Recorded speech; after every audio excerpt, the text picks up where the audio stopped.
So I'm going to start. I'm going to kick off, and I'm going to thank everybody for coming along to our discovery session. I've genuinely enjoyed doing these. We've been doing these all year, pretty much once a month, once every 6 weeks, with some key figures in the organisation, and it's really incredible as to what you can uncover and unpack with somebody who you've worked with and who you think that you think you know about this person, and then all of a sudden they'll throw something in the discovery session like, oh, I did not know that about you. So really excited to see what we can unpack with Naomi. I'd like to start off by acknowledging that we're all on traditional lands today. We're on different lands today. I'm on Wonnarua, and I'd like to pay my respects to elders past, present and emerging. We're going to be talking about this in a moment, but I'd also like to acknowledge that it is International Day of People with Disability, and we'll talk about the significance of that day and the importance of that day, and having some awareness around what that day means for not only Naomi, but everybody who works with people with disability, but also people who love and care for people with disabilities as well. Naomi, thank you. For coming along. I'd like to welcome Naomi McCorkell, who's Executive Director of Disability Services. And Naomi has graciously agreed to talk with me for about an hour, 50 minutes or so. Just depends on where the conversation goes. Thanks for coming along, Naomi. Thank you, Christy, for having me, and thank you everyone for taking some time out of your day to kind of come and get to know a little bit more about me. Thank you. I'm mindful this is probably one of the first discovery sessions that we've done across the organisation. We had Amy with our ADHD Awareness Week a couple of weeks ago, but there might be some people on here are like, who's this Christy person? So for anybody that doesn't know, I'm Christy. I work in the foster care team in our PSP practice team, and I get to do all sorts of fun things like talk to people like Naomi. So you might see me swanning around from time to time, but it's not about me today. We're talking about Naomi. I guess what I love about these discovery sessions is that we have, as you just rightly pointed out, Naomi, we've got our professional persona, and we have our personal persona, which some people bring both into the workplace, and some people like to have a bit of a distinct line between the two. So I'm going to hopefully remove that line and get a bit more information about who you are as a person. So can you tell us a little bit about you growing up? Where have you come from, and what has led you to working in the field that you do? So I live in Newcastle now, and I grew up not far from where I live. So I grew up in a little town called Tanilba Bay, which is part of the Port Stephens area. I wonder, Malcolm, if you could just pop yourself on mute, because I'm getting a bit of feedback. I'm trying to. Yeah, cool. Thank you. Hearing yourself feedback, it's very alarming sometimes. It was just beautiful part of the world. Absolutely beautiful part of the world. So, and because I'm an 80s kid, I grew up like a BMX bandit. So my brothers and I were always on our bikes, riding around to all of our friends' places.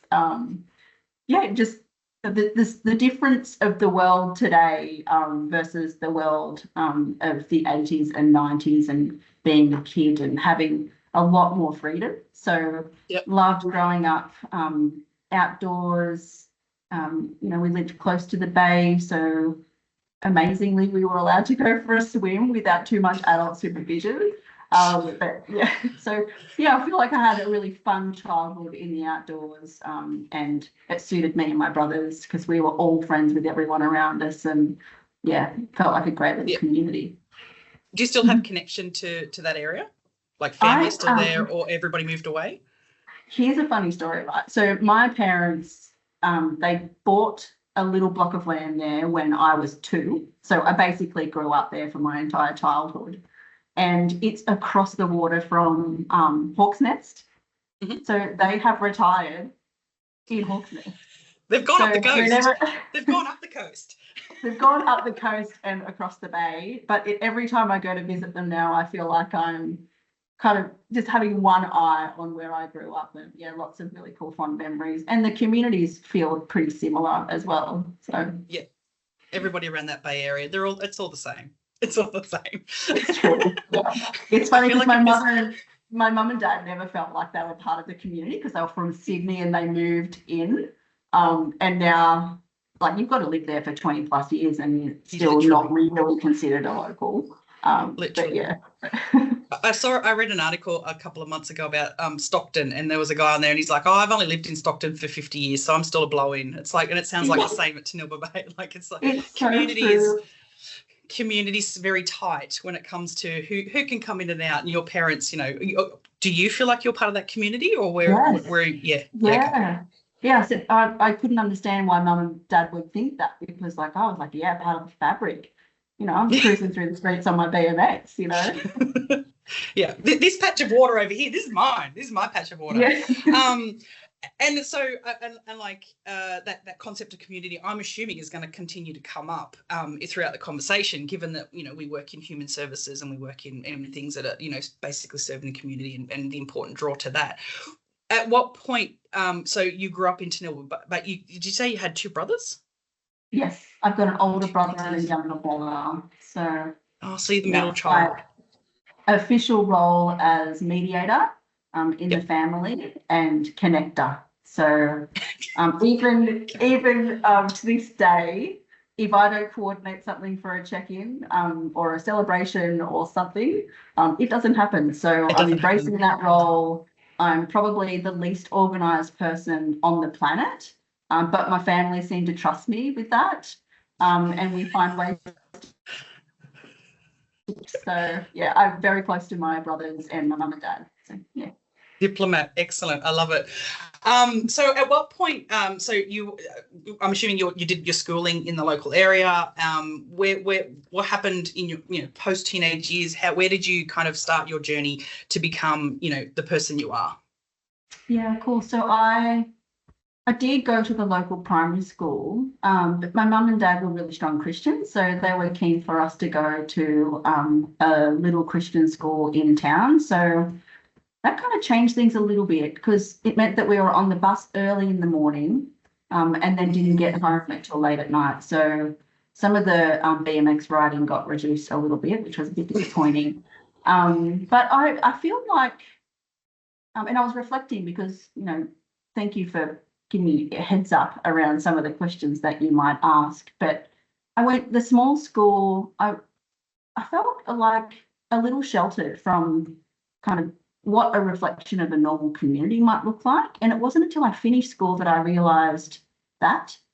So I only really remember one kid at the school who lived with disability. I only really remember one family who came from a different background or a different country. So diversity wasn't really a part of my kind of growing up life until I finished school and went to uni. I got my first job in a variety store. I call it a variety store because that's what my you were an 80s baby. It was a junk shop. And most of the items were $2 or less. Yeah. So yeah, and I was at school, and I love being at school because I'm a sports fanatic. So love sports. So that was kind of what was keeping me at school, like representing in like whatever they had going, I was on the team. So that kind of kept me at school. What sports specific? So there's so many things already to unpack. What sports specifically are we talking about? Because if we've got Katie Watley or Ben Ballantyne on here, we are cricket mad. Yeah. What sports? And you're going to disappoint us all, aren't you? No, I'm going to share with you that I played cricket for 3 seasons, and I only played because my older brother didn't have enough players in the team at Tanilba. Yep. Standard. But loved it. And I actually found a photo of myself holding my cricket bat over my and my little medals in the shed just a few months ago. So yeah, played cricket. But my chosen sport was soccer or European football. So I was out in the backyard practicing dribbling like there was no tomorrow, so that I could be the best player on the planet. Didn't quite get there. but I did have an opportunity to trip around the whole of Australia and play in the national titles for Amazing. probably about 5 years Yeah, right. before kind of finishing up that to finish school and go and be an adult. So So if yeah, anybody I love Googles you, that. would they find you in your soccer kit? I think if people Googled me, they would find my maiden name was James. They would find a woman called Naomi James who sailed solo around Not the you. earth. So not me. I don't know actually. It kind of feels like it's history. So possibly not. But yeah, I played Yeah. volleyball, touch footy, yeah, all of the athletics, cross country, everything. Everything. Yeah. So outdoors BMX bike, even though the BMX got put on the back burner because you were having long days, there was a plethora of other activities to do in school and high school. Yes, and because Yeah. most of my friends were my brother's friends, I had something to prove. So they were a little bit older than me. So I'm like, yeah, I can keep up with you. Yeah. So yeah, I was one of those painful chicks. You can just imagine me right now.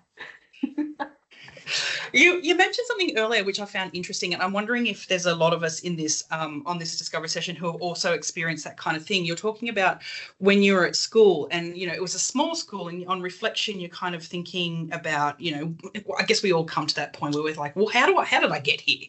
And so it sounds like your reflection was, well, at what point was I, did I know somebody with disability, or where did your path lead from? To get to that point. I've done similar as somebody in foster care, done similar reflections around, being kind of thinking, well, what kids did I hang out with that might have been in foster care? Because I just had no awareness and no knowledge of it at the time. At what point did you start to move on into the track that you're in now? Like, at what point did you go, I actually want to work with people with disability, or did you accidentally get into it as a lot of us do? So I remember really clearly from a very young age, kind of noticing when people weren't included. So for a range of different reasons, I could just, for some reason, it stood out to me why someone might have been sitting on their own, or why a couple of kids might have been snickering at another kid. So I remembered that really clearly, and I just couldn't sit and watch it. So I always did something about it. So that kind of, I guess, passion for all people having a place and all people mattering in some way. I standing up for others and making sure that everyone had a voice was something that I remember really kind of coming to me from a young age. My first job after the junk shop, like my real job when I was going through uni, was supporting kids in childcare centres who had disability or lived with disability. And so my role was a support worker, but my role was to do everything I possibly could in the time that I was there to connect those kids to all of the other kids in the childcare.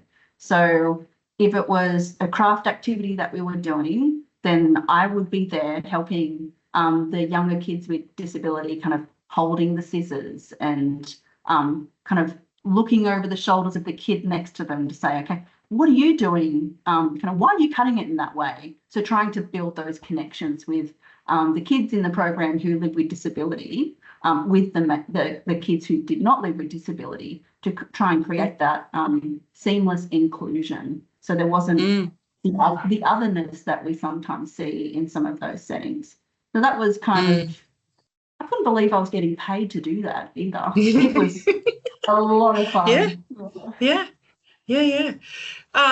So there's a strong sense of social, almost like a social justice kind of, drive in you. I mean, you said there before that in your family you're like the mediator, the least organized person that you know, but you're the mediator and organizer, and it's that importance of inclusiveness that sounds like it's a driver for you. So when you left the Variety. As soon as you said variety, I'm like, Big W Variety Store. That's what it used to be called back in the day. You went to university. What did you study at uni? So I did first enroll in legal studies, law, Bachelor of Laws, and that wasn't for me. But I did find a way to graduate as a paralegal. But then I jumped into social science and I graduated from there, then did my Master of Human Services Management. So, yeah, I feel like I was meant to be doing this work from a really young age. From a really young age, yeah. And it's interesting in some of the discovery sessions that we've done, like, you know, a lot of people accidentally get into this space, but it sounds like you had a vision of what you like. What was your vision? What were you hoping to achieve by going down the path that you're going down? What is it? Is it like world peace? Is it, you know? Well, I feel like I was trying to prove to myself that I could do something great. And it felt great what I was doing. So I mean, I don't even remember struggling at school, but I wasn't academic because I was too busy doing sports. And then no one except for my older brother had been to uni in my family. My mum went back as a mature age student after we started to go through uni, actually, which was really cool. But I had all these things to prove just to myself that I'm not stupid. I can make a difference. I can do something that, and it's tokenistic, but help. Yeah. So it was, everything feels like it's been intentional. Yeah. And it sounds like it started off from your intention, your internal drivers being, I need to fulfill something that's in me, to, I can't believe I'm getting paid to do this because this is amazing stuff that I'm doing. And it's basically fulfilling that need in you to bring together people, bring together that community, inclusiveness, all those kinds of things. What drew you to working in disability specifically? So you mentioned there before that you started off doing law, but that wasn't for you, but then moved into your master's. What was it specifically? Because there's like human services has a scope of many different things. What was it disability in particular that drew you to working there? I feel like that was the accidental part. So when I finished uni, I applied for 3 different jobs. One was kind of closely aligned to housing, one was closely aligned to children's services, and one was closely aligned to disability support type services. And an organisation called Lifestyle Solutions got back to me first, and their sell was exceptional. Like, you get to support young people to really make it, you know, to contribute to community, to contribute economically, to live really great lives when they possibly haven't had a great start. So I'm like, oh, that sounds like me. That's me. So just took it. Yeah. Yeah. And the rest is kind of history. So I was at Lifestyle Solutions for 7 or 8 years. So kind of took any opportunity I could to learn. So started off in that, working with young people leaving school, then moved into a more broader supports in the community support space, then moved across to accommodation type services. That felt like a baptism of fire. The responsibility of the whole of life care for someone who's really vulnerable. I really kind of carry that weight of responsibility and privilege. But I carry that heavy. And then I ended up going to a conference where I heard some people talking about kind of new policies that the government at the time were trying to kind of roll out. And I thought, oh, I feel like I don't know enough about government and contracts and things like that. So I kind of looked for opportunities to jump into the government space for a bit. So I went to FACS at the time, Family and Community Services. They've had so many different title changes. Yeah. So I was there for a couple of years in their contract management team. and then moved across, did a stint in home care, which was also a real eye-opener, working with older people in community and people with disability in community. And then my last stint there was supporting the case managers and allied health teams to support people who live with disability in community. Mhm. Yeah, lots of different experiences there, which was great. But I realised actually I'm more of a not-for-profit kind of a girl. I feel like we could do a discovery session for all of those people who have come from government into not-for-profit and just like, why are you here? Well, let me tell you a little bit about government. Let me tell you a story.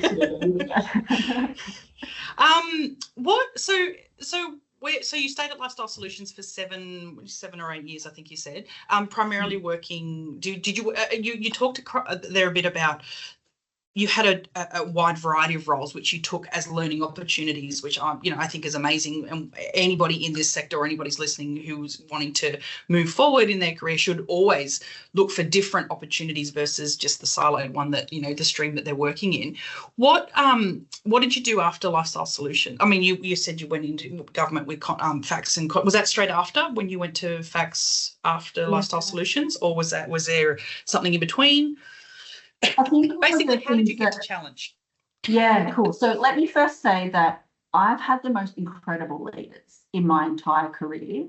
I've learnt something from everyone who has been in my professional life, and some of that stuff I've kind of kept in my back pocket and thought, if I was ever a leader, I would want someone to help, to be able to do that for someone else. So that's kind of been a bit of a driver for me too. So I kind of thought to myself, leaving kind of Lifestyle Solutions and Facts, that, okay, my profession is leadership in the human services space. So I want to be able to create the best working environment that I possibly can for teams to deliver exceptional supports to the people that we're supporting on the ground. So that was kind of another key driver for me. When the government announced the NDIS, that's when I jumped out of government. I thought, oh my gosh, I need to be a part of this. So I reached out to Ability Options, who I had so much regard for in their work and their partnership with participants or clients and their families. They did a lot of work around that kind of true partnership and design of supports. I thought that's the right order for me. And so I reached out to them and said, hey, you guys considering kind of preparing for the NDIS? I live in the Hunter, I might be able to help. And they said, oh, great. Let's have a couple of conversations. So I did that for 10 years. So worked with the team in Sydney to design what the NDIS supports would look like for Ability Options and supported them in kind of that learning journey, that growth, that huge headache at times. So 10 years of Ability Options, kind of really bedding down, supporting and all to deliver great services in the NDIS. Yeah. You would have seen a lot of change in that time, like obviously, and maybe this is a question for after we get through this this space of the discussion, because I'm really interested in your perceptions around the impact of the NDIS and where it's led to, and is it achieving what it was set out to achieve? But before we get to that, I'll ask you what drew you to work. So you were with Ability Options for 10 years. What drew you to working with Challenge? Oh, yes. So I was ready to move on from Ability. I loved it. I felt like I was part of its kind of key organs and fabric. But I'd spent the COVID years kind of burning the wick at both ends, implemented the entire suite of new systems that were used across the business. So it was a massive 10 years. And I kind of ticked all the things off my list that I wanted to do. So it was time for a change. I had a break for 4 months and I took my family on an incredible adventure in our caravan and came back. I had quick stint at an organisation that was a for-profit org. And after a couple of months, I spoke to my hubby and I said, I'm so sorry to do this to you, but this is not for me. I know it was meant to be my next kind of home, but it just doesn't feel right. So I worked with that organisation to kind of help them build a plan together around what they needed to do to move forward. And at the same time, started to have some conversations with some people in my networks about who might be looking for someone with my skill set. And I have got some mutual friends of Challenge. So some of those people that I spoke to said, there's an opportunity at Challenge, you probably should reach out and see whether they've kind of filled that vacancy or whether they're still looking. So I knew of Challenge. I loved the regional kind of footprint of Challenge. I think a lot of my other organisations had a head office in Sydney, which, you know, is great and different. That regional and remote kind of lens just is lovely, because there still is that walking down the street kind of wave. You can say hello to the family member of the person that you're supporting. I think that that's really special. So that was one of my drivers for reaching out and having a conversation. And then I met Stephen. So I'd heard so much about Stephen on my leadership journey, and we had kind of mutual connections. But I had obviously moved through a recruitment process, and then had a couple of coffees with him to see whether it would be a right fit. And I think when you're in senior leadership, sometimes you have to make hard calls, but there's a way that you can do it. You can be a human and you can be respectful, and you can be kind in how you deliver some of those messages. And I really felt that when I was spending time with Stephen and getting to know him. I wanted to make sure it was the right cultural fit. Yeah, and I feel like it is. Amazing.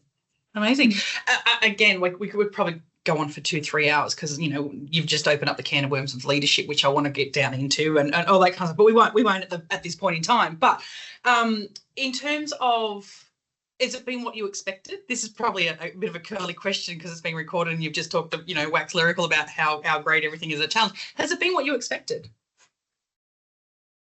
It has, actually. It has. I think because I'd come from an org that had moved through a lot of the kind of IT uplift change, it kind of, when I started, it reminded me of just before starting that journey at Ability. So great people, kind of people aligned to culture, mission, purpose, why. Like, I could see all of that from the moment I started. The other bits were like, oh, we're just about to embark on that journey now too. That's great. I can help. I've done it before. And have learned, when you do something, you learn a lot about what not to do next. So I have kept all of those things in the back of my mind for kind of that next step in our journey. And of course, we're working through all of that now. But yeah, it was what I expected. I always am so impressed and inspired by the people that you meet along the way. And I genuinely believe that Challenge is the organisation that it is because of its people. Like, yes, there's history. Yes, there's 65, probably 66 years now of great work that's been done to support people who are vulnerable in community, be it kids in care, be it our clients who kind of link with us for allied health supports, or people who live with disability in their families. But the people who deliver those supports are kind of the strength of the organisation, I think. And yes, it was what I expected, but I've also been super impressed with who I've met along the way. Yeah. What are some of the what's basically so a challenge? What's the scope of the work that your team does? So because I was sitting here this morning and I was kind of thinking about our because we met the other couple of weeks ago and we talked about what we would talk about and I was sitting here I'm thinking I haven't even got a question there around what services you deliver and I was like what services do we deliver in our in your space of challenge? Are you able to talk a little bit about the programs, services, what kind of things your teams do? Yeah, sure. So the biggest part of our kind of portfolio or services that we provide are in the home and living space or accommodation type support space. And that's where we support people who need kind of supports around the clock typically to kind of live their life. So supports to get up in the morning, supports with kind of personal hygiene, getting ready for the day, whether it's going out to work or kind of connecting with a community program or just hanging at home because that's kind of what we do sometimes as well. So supporting people in their kind of everyday life in a home and community. And so that's kind of the biggest part of what we do. We also have some drop-in type supports that we provide to people who live independently in community, but we assist with some of those tasks and supports, but just in a community-based setting. We also provide supports to people who need assistance to access community and to do all of the things that they love in their day.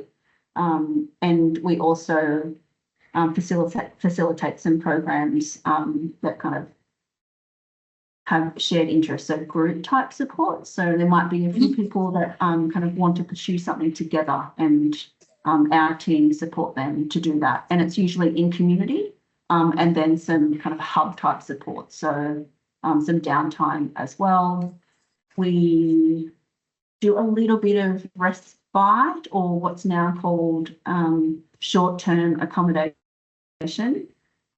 We've done that for people who have been in crisis. So if something's not worked out at home and there's no kind of place for them to go permanently to call their new home, we've kind of helped them in that in between, which can be a really hard time for those guys and their families. And we also have a team who provide supports to connect people, whether it be within our organisation or external to our organisation for supports. So they're a team of support coordinators and their role is to link participants to different support services, both inside and outside of Challenge. So they're kind of the kind of key areas of support that we provide. Yeah. So, and obviously we're across the whole state. We're in very regionally based, lots of, pockets of towns. How much of an impact do you think Challenge has on a community around the support that they provide? I think that varies depending upon where. I think I mentioned earlier that those metro type supports, it feels like there's a little bit more anonymity in kind of community. But I mean, it doesn't underestimate the role that our team have in supporting those guys to connect to their community. It just feels like it's more, there's less of a challenge presence, I guess. But the longer that I've been here, the more I've heard beautiful stories of other organisations noticing what we're doing. So, because that's where we get a lot of our referrals and opportunities to provide more support and have more impact with people who need those supports is through hearing about the work that we do. In regional communities, far out, like without us being there really wouldn't be the supports that people would need. So that's massive for us, and particularly in our community support space, we're kind of a lot of things to people, not just delivering those services. We're kind of the regular person that checks in on them. We kind of help with navigating family stuff. It's you need to get to the GP. We'll find a way to make that work, even though it's not part of the community supports program. So, yeah, it's going back to that regional and remote role that we play in connecting people to their community. Yeah. Yeah. Mm. I don't know what A few. question. Sorry. That's okay. A few. I think it was like maybe 2 years ago or so, maybe a year or so, 2 years ago. I think we did a bring your old child seats to our offices, and baby seats and things. And my mum and dad. So I live in Singleton, and my mum and dad, we live at the end of the street to where the office is in Singleton. And mum and dad are like, "Did you know we have an office? You have an office at the end of the street?" I'm like, "Yes, yes, yes, I do." But because they had old baby seats, they were like, "Oh, we've got to take this place called Challenge is asking us to bring like baby seats in." I'm like, "Yeah, that's who I work for, mum." Like, and so it's like, that awareness across the community it comes from many different spaces. What are some of the big, so you mentioned there about NDIS and how you kind of went, oh, this feels, I've got to get out of government and into not for profit, like into the space where I can actually do something around this. What was it about the NDIS that you kind of went, oh, I need to be part of this outside of a government space? So I kind of started in the sector in disability services when they had some initiatives called Stronger Together 1 and Stronger Together 2. I don't know if people on the call remember that, but it really was a step towards individualised supports and I don't want to use the word co-design, but participant-led design supports. So that I loved that because I saw people who had a relatively teeny tiny amount of money, but could use it in a way that made a huge impact to their life and to the life of those around them. And I was excited about what that meant under an NDIS because my other experience in government was that, yes, the case managers and the allied health professionals did exceptional work, but they really only did it with a small number. There were wait lists as long as your arm. Not everyone that needed support got it. So I really loved the NDIS saying that if you need supports, you're going to get it. And you're going to have your own package and you're going to be able to determine what that looks like for you. So I was really excited about that.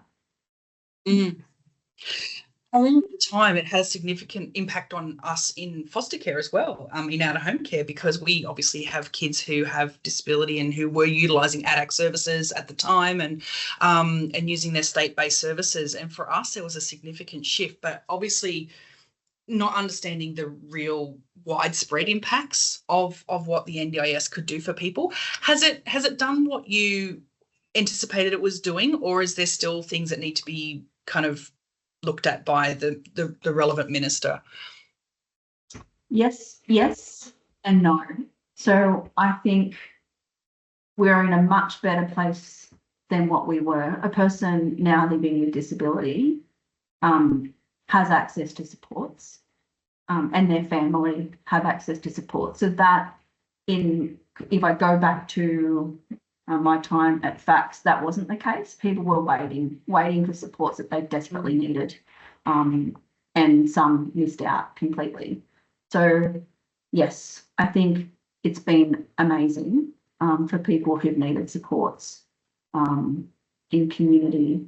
Has it been smooth sailing? Absolutely not.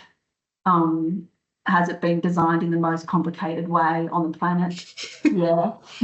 It has. But I feel like in some ways, the people that we support have been a little bit sheltered from some of that chaos and disruption.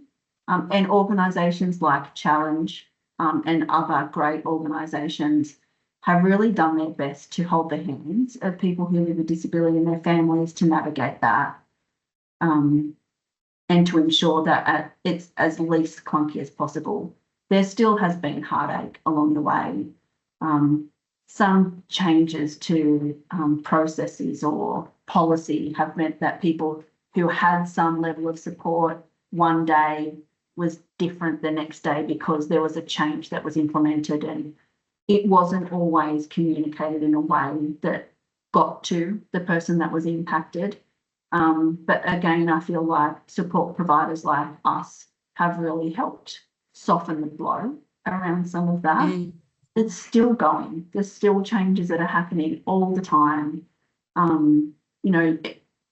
You'd have to be living under a rock if you haven't heard about eligibility shifts, which is scary because people, by and large, are not abusing the scheme, but the message kind of externally is that it's not sustainable and it costs more than Medicare, and we haven't got the eligibility quite right. But I think there's a way that we can move through that to ensure that people don't miss out on what they need. And I think that's a really key role of challenge moving into the future. I think we need to be a part of that conversation. We're already kind of jumping into conversations with our peak body and with government around the changes obviously need to be made because the NDIS is not sustainable, but how can we do it in a way that doesn't really impact very vulnerable people? And if that doesn't work, it's not just the role of the NDIS, right? There's all of these other kind of big bodies that have a role in supporting people in community. We've got health, we've got schools, we've got housing. It's an all-in kind of solution that we're looking for. And I think that we've got a real obligation to raise the voices of the people that we're supporting, in particular in the regional and remote space, because everything's so much trickier when there are less support services around. So I love the NDIS, and it frustrates me a lot on a daily basis as well. But the impact that it's had on people with disability and their families has been fantastic on so many more levels than it's been challenging. Yeah. On the whole. I think that's human services in general, right? Like, we love it because it provides so much support and care, and it provides so many functions to community, but there's also pressure put on one thing. So like in disabilities, like NDIS is supposed to be the savior of everything. It's supposed to be the solution to all the problems and so forth. But then, people kind of view it as a cause of problems as well. And so it's like same as in foster care, we've got so many, and the things that you were just talking about in terms of a whole community approach was stuff that we looked at in foster care around 2010. I think it was out of the Wood-Roll Commission that talked about keep them safe. It requires a community to keep a young person safe. It shouldn't just be the role of the department to be going in and assessing. It's what can we do before the department gets involved, and that's where health and police and education and everybody's involved. And it sounds like that's something that you're hopeful for in terms of disability services. It's not just the NDIS. It's got to be the whole community, not just the one thing that's going to support that person to live their best life. Yeah, 100%. It's no one person's responsibility. We're all in this, even just as individual community members. If there's someone that lives down the road from you and they have a family member with disability, or a kid that just looks like, if they're just struggling, like, it's a check-in. Are you guys okay? Do you need a break? Have you got someone in your life that can help? If not, do you know where to go if you need help? It's just being a community member, and having regard for the people around you. I think that stuff we've still got a long way to go there. You kind of just touched on a bit about some of the things that you were hopeful that Challenge would do. Where do you see Challenge as being able to kind of, drive ahead and be a leader in the sector? I think, for one, we need to make sure that we are focused on our core business and doing that to the best of our ability. So in all of the different areas where we provide supports as an organisation, we need to do that exceptionally well, because then we have credibility when we do all of the extra bits. I think we need to continue to jump into the conversations around policy change. We need to seize every opportunity to provide to support someone in our communities, to recognise the role that people with disability can have in community. So kind of breaking down some of those untruths about people not being able to contribute socially and economically in community. That's kind of on that micro level. On a macro level, jumping into the big discussions, finding solutions, sharing what we think might be great ideas, connecting with health, schools, like wherever we have people that we're supporting that are connected to mainstream services and supports, how can we make the experience of that person that we're supporting better? Yeah. I'm just looking at the time. We've got a couple of minutes left. Just a couple of final things from me, and I don't know if you're happy to take questions. If anybody's got a question for you, and I realise I probably should have said that at the beginning to say, hey, if anybody's got a question, please feel free to jump in. I'm loving the insights into what drives you, because you've talked a lot about being the person to bring people together, being the mediator, being the person in community who wants to make sure that people are included. I love the bit that you said around, I can't believe I get paid to help kids in a childcare setting, to be included into things. What brings you today in the work that you do? What brings you joy? And I realise I've just asked a question that I haven't actually, asked, put out to you before. What brings you joy? I love winning is the wrong word. I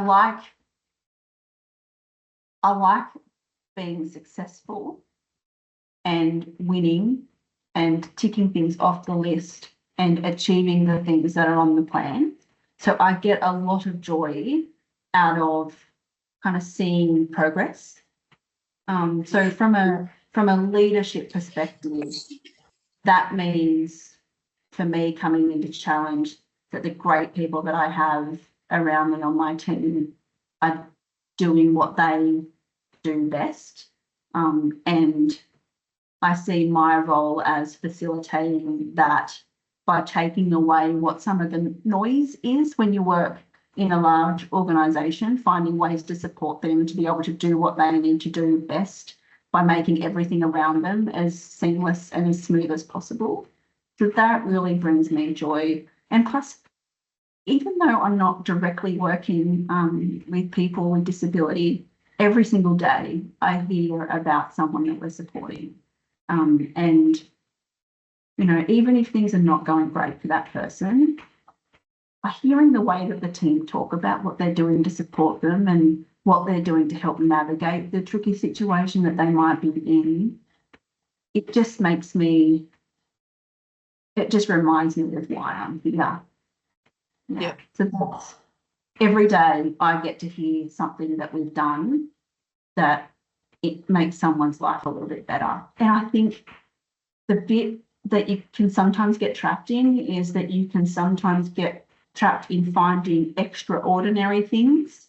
And if it's not kind of a shout from the rooftop, exciting outcome for someone, it's not worth talking about. But I find the littlest things that happen every day, the ordinariness of life for a person with disability, and some of those little wins are the most exciting for me. Like someone that we've been supporting at the moment has had a really hard time with his friendship circle. And the team are just working so hard to support him to make better choices around that, so that he doesn't find himself in a lot of strife. Yeah. I just love those little things that we get to do for people. And I hear that every single day, even though I'm not directly involved in doing those great pieces of ordinary work. Yeah. I mean, and that probably leads into it's International Day of People with Disability. What is that? What's the significance of today for you, and also for the people who support people with disability? Yeah, so this year's theme is about leadership, and for amplifying the voice of leaders, to ensure an inclusive and sustainable future.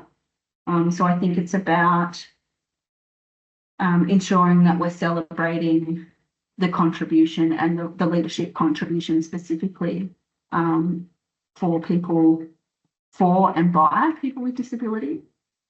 Also making sure that we spend some time today celebrating all those around a person who lives with disabilities, a family that really do champion and advocate for their loved ones. So kind of really honouring the role that they play in supporting people. And it also kind of, I was thinking this morning driving into work, kind of celebrating all of that, looking at how far we've come, but also being really aware of how far we've still got to go. So, people, I mean, we're doing a lot of work in our organisation in our what's called a voice strategy, and it's a shared strategy across all areas of operations within Challenge, making sure that the voices of those that we support are heard. But what's the next step from that? How can we support more people who live with disability, or more people with a kind of lived experience to have roles, paid roles in Challenge, to ensure that it's a true co-design in the way that we provide supports to people, and that we're not just making changes without considering kind of how that impacts our people as well. So yeah, it's a celebration, but it's also a reflection around what more can we do. Yeah. And probably finally from me, why do you've been at Challenge now for 2 years, 3 years? Nearly 2 years. 2 years. What keeps you here? What keeps you at Challenge? All of the things we've spoken about. I feel like okay, excellent. Yeah. There's so much to do, and I believe in the organisation. I believe in the people that are here, that are going to get us to where we want to be. So creating more opportunities for all the people that we support across Challenge to be truly included in their community and to live the lives that they choose. And for us to have this kind of seamless role in the background to help facilitate that is something that is keeping me here. Yeah. Cool. I'm just wondering if anybody's got any questions for Naomi. Speak now.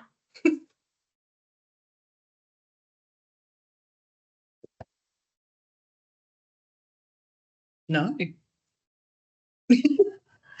Off the hook. I know, completely off the hook.